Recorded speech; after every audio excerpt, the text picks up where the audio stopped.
बिस्मिल्लाहिर्रहमानिर्रहीम। अस्सलाम वालेकुम। लाहौर हाई कोर्ट से एक फ़ैसला आया है और बड़ा शर्मनाक फ़ैसला आया है और उसके हक़ाइक़ क्या हैं, इंकशाफ़ात क्या हैं, वो सारी चीज़ें आपके सामने रखूँगा। नून लीग के हक़ में बड़ा फ़ैसला आया है, PTI के ख़िलाफ़ फ़ैसला है।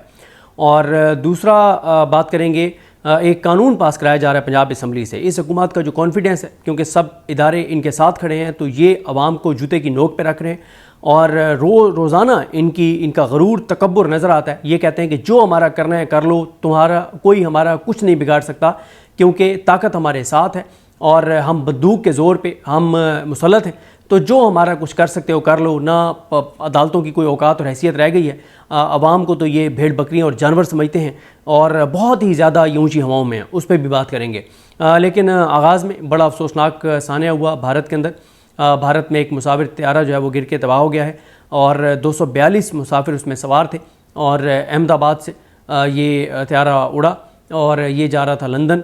और ये परवाज़ जब इसने शुरू की तो 4-5 मिनट के अंदर अंदर ये मुसाफिर त्यारा जो है वो गिरकर तबाह हो गया और कोई मुसाफिर ज़िंदा नहीं बचा। ये बहुत ही अफसोसनाक एक सानिया है, बड़ा तकलीफ़ देह है। और अल्लाह ताला जो मुतासरीन हैं उनको, जो फैमिलीज़ हैं इनकी, जिनकी जान गई है, उन सब को अल्लाह ताला सब्र दे। ज़ाहिर है ये बड़ा एक अफसोसनाक सानिया और बड़ा तकलीफ़ देह लम्हा है। और एज़ ए इंसान, as a Pakistani, as a मुसलमान, हमें इस बात का दुख और तकलीफ़ है। शायद चंद एक कोई 10-12-14 अकाउंट्स ऐसे थे जिन्होंने पाकिस्तान के अंदर से थोड़ा सा इसके ऊपर ऐसे ट्वीट्स किए जो बड़े तकलीफ़ दे थे, तो लोगों ने रिएक्ट किया। लोगों ने कहा नहीं, ये तकलीफ़ दे वाक़या है। हाँ, अगर तो ये कोई जंगी जहाज़ होता, जंगी जहाज़ मार गिराया होता किसी ने या ख़ुद से गिर गया होता, वो एक अलग चीज़ थी। लेकिन ये एक मुसाफिर त्यारा था। पाकिस्तान के अंदर भी वाक़यात सानियात हुए दुनिया भर में होते हैं, तो बहरहाल ये एक तकलीफ़ देह है और बड़ा अफसोसनाक है। अब बात करते हैं, मैंने आपको कहा फैसला है और ये फ़ैसला दिया है जस्टिस सुल्तान तनवीर ने। जस्टिस सुल्तान तनवीर कौन है? जस्टिस सुल्तान तनवीर वो हैं, एक तो जब ये कागज़ात नामज़दगी जमा हो रहे थे और मुस्तरद किए जा रहे थे कागज़ात नामज़दगी, तो चैलेंज किया गया मुख्तलिफ़ अदालतों में मुख्तलिफ़ जजेज़ के सामने। तो मोहम्मद उमैर लाहौर के बड़े ज़बरदस्त जर्नलिस्ट हैं, दलेर सहाफ़ी हैं, उन्होंने अपने ट्वीट में लिखा हुआ है कि ये सुल्तान तनवीर साहब के पास जो पिटीशंस गई थी, तो इन्होंने तहरीक इंसाफ के ख़िलाफ़ फ़ैसले दिए थे। जब इलेक्शन पिटीशंस उनकी मुस्तरद हुई थी तो इन्होंने उन फैसलों को बरकरार रखा था। लेकिन आगे चल के मैं आपको बताऊँ कि जैसे सुल्तान तनवीर वो हैं कि जब 8 फरवरी के इंतखाबात हुए और 8 फरवरी की शाम को जब तहरीक इंसाफ जीत गई और 9 फरवरी शुरू होते ही रात 12 बजे के बाद पाकिस्तान की तारीख़ का सबसे बड़ा डाका मारा गया और लोगों के वोट को बदला गया, अक़लियत को अक्सरियत में और अक्सरियत को अक़लियत में बदला गया। 17 सीटर पार्टी को मुल्क पर मुसल्लत किया गया, ताकत के ज़ोर पर इलेक्शन चुराया गया और आवाम को कहा गया कि तुम्हारी कोई हैसियत और औकात नहीं है, तुम भेड़ बकरी हो, तुम्हारे फैसले हम करेंगे, तुमने करोड़ों वोट जिसको दिए हैं हम उसको नहीं आने देंगे और हम इन चोरों डाकुओं लुटेरों को मुसल्लत करेंगे। तो मुसल्लत कर दिया गया। तो अब उसके बाद इलेक्शन पिटीशंस जानी थी, चैलेंज होने थे, क्योंकि फॉर्म 45 तो तहरीक इंसाफ के मोस्टली उम्मीदवारों के पास मौजूद थे। फिर 2 जज जो हैं, पहले इलेक्शन कमीशन लिखता है लाहौर हाई कोर्ट के चीफ जस्टिस अमीर भट्टी को कि 9 जज हमें चाहिए इलेक्शन ट्रिब्यूनल्स के लिए। अमीर भट्टी साहब जो हैं, आपको पता ही है कि वो किसके कहने पे काम कर रहे थे और जस्टिस अमीर भट्टी ने आगे से कहा कि जी मैं 2 जज आपको दे सकता हूँ और 9 नहीं दे सकता, क्योंकि मेरे पास जजेस की कमी है और 40 जज हैं, 39-40, तो हमारे पास ऑलरेडी केसेस बहुत ज़्यादा हैं, तो मैं आपको 2 जज दे सकता हूँ। 2 नाम उन्होंने कौन से दिए आपको याद है? आपको आप में से किसी को याद है? नहीं याद होगा, मैं याद दिला देता हूँ। पहला नाम था मौसूफ जनाब जस्टिस मोहम्मद सरफराज डोगर, जिनको फिर ट्रांसफ़र करके और इस्लामाबाद हाई कोर्ट ला के और चीफ जस्टिस बनाया गया। और ये मतलब कितने खुश नसीब और कितने पाकिस्तान की अदालती तारीख़ के बड़े जजेज़ में से एक जज हैं सरफराज डोगर के। 40 जजों में से पहले नंबर का जो नाम देते हैं अमीर भट्टी, वो सरफराज डोगर का देते हैं। जब लाहौर हाई कोर्ट से एक जज ट्रांसफ़र करके इस्लामाबाद हाई कोर्ट लाना था, तो justice Yahya Khan, justice Aamir Farooq, justice Aalia Neelum, Asif Ali Zardari, Shahbaz Sharif, आज़मगीर तारड़, जरदारी, ये सारे भी जिसको मुंतखब करते हैं और जिसके नाम की मजूरी देते हैं, वो भी जस्टिस सरफराज डोगर हैं। तो इतने पाकिस्तान की अदालती तारीख़ के बड़े और शानदार जज हैं, इतने हीरे हैं कि लाहौर हाई कोर्ट में थे तो नंबर 1 इनको कहा गया कि ये सुनेगा 8 फरवरी के इलेक्शन पिटीशंस को। और जब ट्रांसफ़र करना था लाहौर हाई कोर्ट से एक जज इस्लामाबाद हाई कोर्ट में, तब भी इन्हीं का नाम आया। ये इतने अजीम जज हैं, ये इंसाफ के इतने बड़े लंबरदार हैं और इतने मुनसिफ हैं और इतने लायक जज हैं कि हर जगह जहाँ इस निज़ाम को ज़रूरत पड़ती है इंसाफ करने के लिए, तो पहला नाम लाहौर हाई कोर्ट से जो है वो सरफराज डोगर का आता है। और फिर अब तो Islamabad high court chief justice बन गए हैं, माशाल्लाह बना दिए गए। और दूसरा जो नाम सेलेक्ट किया गया था सिकंदर सुल्तान राजा की तरफ से और अमीर भट्टी की जानिब से, वो थे सुल्तान तनवीर। ये दो नाम थे। सरफराज डोगर इधर आ गए, फिर सुल्तान तनवीर तो उन जजेस में से थे। लेकिन हुआ ये कि जब अमीर भट्टी जब वो रिटायर हुए तो उसके बाद आगे मलिक शहजाद अहमद खान साहब। मलिक शहजाद अहमद खान साहब ने जो वक्त गुजारा लाहौर हाई कोर्ट में, वो बहुत शानदार था, बहुत कमाल था। लाहौर हाई कोर्ट का जो एक परसेप्शन ही चेंज हो गई पूरे पाकिस्तान के अंदर। और फिर यहाँ भी एक मकरू किरदार बैठा था काजी फाइजी साहब, तो उसको कहा गया कि सर ये मलिक शहजाद अहमद खान बड़ा तंग कर रहा है, आज़ाद जजेस को केसेस ट्रांसफ़र कर रहा है लापता अफराद के, और कुछ और नहीं तमाम आज़ादाना फैसले कर रहा है, इसको आप सुप्रीम कोर्ट ले आएँ और आलिया नीलम को बना दें। तो वो काजी ने घटिया किरदार ने ये कर दिया था। लेकिन जब Malik Shahzad Ahmad Khan chief justice Lahore high court बने, उन्होंने इलेक्शन कमीशन को कहा कि आपने 9 नाम मांगे थे, पिछले चीफ जस्टिस ने 2 नाम दिए थे, तो मैं आपको मजीद जो है वो 7 नाम भेज रहा हूँ। और उन्होंने 7 नाम और भेज दिए। और इस तरह से वो जो 7 नाम उन्होंने भेजे, वो 7 नाम पहले मैं लेना चाहता हूँ, फिर मैं बताता हूँ आज जो एक नून लीग के हक में फैसला आया। जो 7 नाम उन्होंने लिए, जो 7 नाम उन्होंने दिए, इन्होंने मलिक शहजाद अहमद खान साहब ने, उसमें जनाब पहला नाम था, उन्होंने कहा जी जस्टिस अनवार हुसैन साहब जो हैं, ये लाहौर के केसेस को जस्टिस अनवार हुसैन साहब सुनेंगे। यानी अगर वो नाम हो जाते मंजूर तो जस्टिस अनवार हुसैन ने लाहौर के केस सुनने थे, सुल्तान तनवीर ने नहीं सुनने थे। और फिर इसी तरह से ये क्योंकि फिर ये जो फैसला था ये चैलेंज हुआ सुप्रीम कोर्ट में, तो काजी फाइजी से तो उसने ये फैसला कलअदम कर दिया था। और फिर उसने कहा था इसको सिकंदर सुल्तान राजा को कि आलिया नीलम के पास जाओ। फिर आलिया नीलम और सिकंदर सुल्तान राजा ने मिलकर फिर इन्हीं को सिलेक्ट किया था, सुल्तान तनवीर वगैरह को। तो उन्होंने क्या कहा था मलिक शहजाद अहमद खान ने कि अनवार हुसैन सुनेंगे लाहौर के केसेस, जस्टिस शाहिद करीम आज़ाद कमाल जज, अपने हलफ से वफा करने वाला जज, ये गुजरांवाला गुजरात, हाफजाबाद, मंडी बहाउद्दीन और नारोवाल के केस सुनेंगे। जस्टिस चौधरी मोहम्मद इकबाल साहब, इनका उन्होंने कहा था कि ये फैसलाबाद, चिन्योट, टोबा टेक्सिंग, जंग, पाकपतन, ओकाड़ा, सरगोदा और खुशाबी के केस सुनेंगे। और इसी तरह से जो जस्टिस मिर्ज़ा विकास रऊफ़ हैं वो सुनेंगे रावलपिंडी के केसेस। और इसी तरह से और साथ वो सुनेंगे जेलम, चकवाल, अटक, मियांवाली, सराय आलमगीर, तहसील आलमगीर और साथ सराय आलमगीर और रावलपिंडी के केसेस। इसी तरह से भावलपुर बेंच में जस्टिस आसिम हफीज़ साहब, ये उन्होंने कहा था कि भावलपुर, भावलनगर, रहीम यार खान और लोधरा के केसेस सुनेंगे। अब आप अच्छा मैं यहाँ पे आपको एक बात बताऊँ कि आसिम हफीज़ साहब, मैं जब गया उनका अजमत से शेख साहब के जनाजे में शिरकत के लिए, तो मैं क्योंकि रश बहुत ज़्यादा था, लेट हो गया, तो अबू ज़र सलमान नियाज़ी साहब खड़े थे, तो मैं अबू ज़र सलमान नियाज़ी साहब से मिला। तो साथ 3-4 लोग और वहाँ पे मौजूद थे, तो मैं जो है उनको 3-4 लोगों को मिला, मुझे नहीं पता था ये कौन है। तो मैंने उनसे बाद में पूछा, मैंने कहा ये कौन थे, तो उन्होंने उसमें बताया कि ये फ़लाँ फ़लाँ जज थे जिनको आप मिले हैं। उनमें से 2 ऐसे मकरू किरदार थे लाहौर हाई कोर्ट के जज कि मुझे इतनी शर्मिंदगी हुई, घिन आने लगी मुझे अपने आप से कि मैं किन गंदे किरदारों से मैंने हाथ मिलाए। लेकिन फिर खैर मैंने कहा अल्लाह ताला माफ़ करे, मुझे थोड़ी पता था कि ये गंदे किरदार ये वो हैं, मैं तो इनकी शक्लें भी नहीं जानता था। तो मैंने हाथ मिला दिया उनको, अफसोस भी बड़ा हुआ। उसके बाद जहाँ पे अजमत से शेख साहब की तदफीन हो रही थी, तो उनकी तदफीन से जब वहाँ से हम निकले तो फिर वहाँ पे अबू सलमान नियाज़ी साहब साथ थे, तो उन्होंने मुझे 3-4 जजेस के नाम बताए कि ये फ़लाँ फ़लाँ जज हैं जो ये जा रहे हैं। तो उनमें से एक उन्होंने मुझे नाम बताया कि आसिम हफीज़ साहब वो फ़लाँ जा रहे हैं। तो मैं गया, मैं किसी एक जज को, सुप्रीम कोर्ट के जजेस को वहाँ पे मिला जो आए हुए थे। इजाज़ुल हसन साहब थे जो रिटायर्ड जजेस, उमरता बंदियाल साहब थे और मज़ाहिर साहब और ये सब थे। इनसे मैं जाके मिला। और इनके अलावा अगर मैं लाहौर हाई कोर्ट के जिसको ख़ुद जाके मैं मिला एक जज को, वो आसिम हफीज़ साहब थे। मैं जाके उनको मिला कि ये वो अजीम जज हैं जो अपने हलफ से वफा करने वाले हैं, जिनको मिल के एज़ ए पाकिस्तानी खुशी होती है कि अल्लाह ताला ने करम किया है कि ऐसे जज हमारी अदलिये में आज भी मौजूद हैं।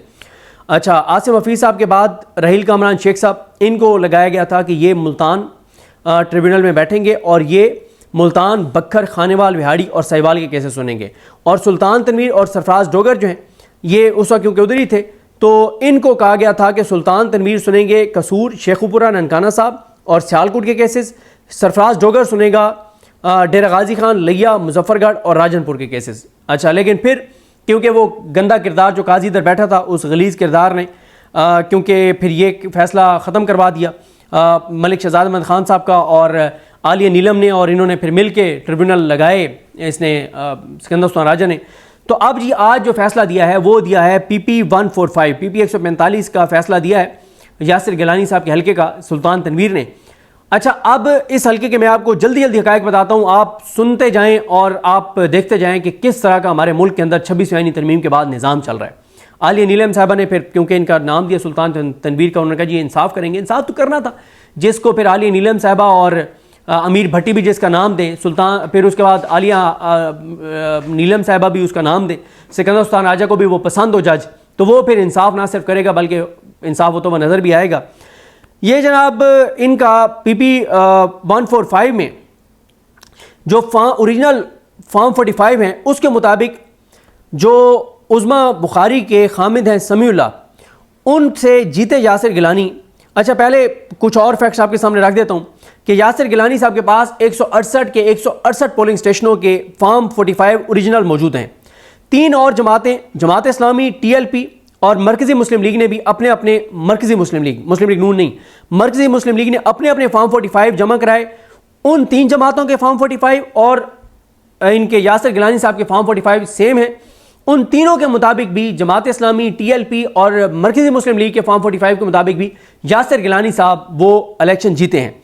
कितने वोटों से जीते हैं? ओरिजिनल फॉर्म 45 के मुताबिक 4 जमातों के पास जो ओरिजिनल फॉर्म 45 हैं, चारों के सेम ओरिजिनल, उनके मुताबिक यासिर गिलानी साहब के वोट हैं 40,588 और समीउल्लाह खान जो उज़्मा बुखारी के खामिद हैं उनके वोट हैं 34,460।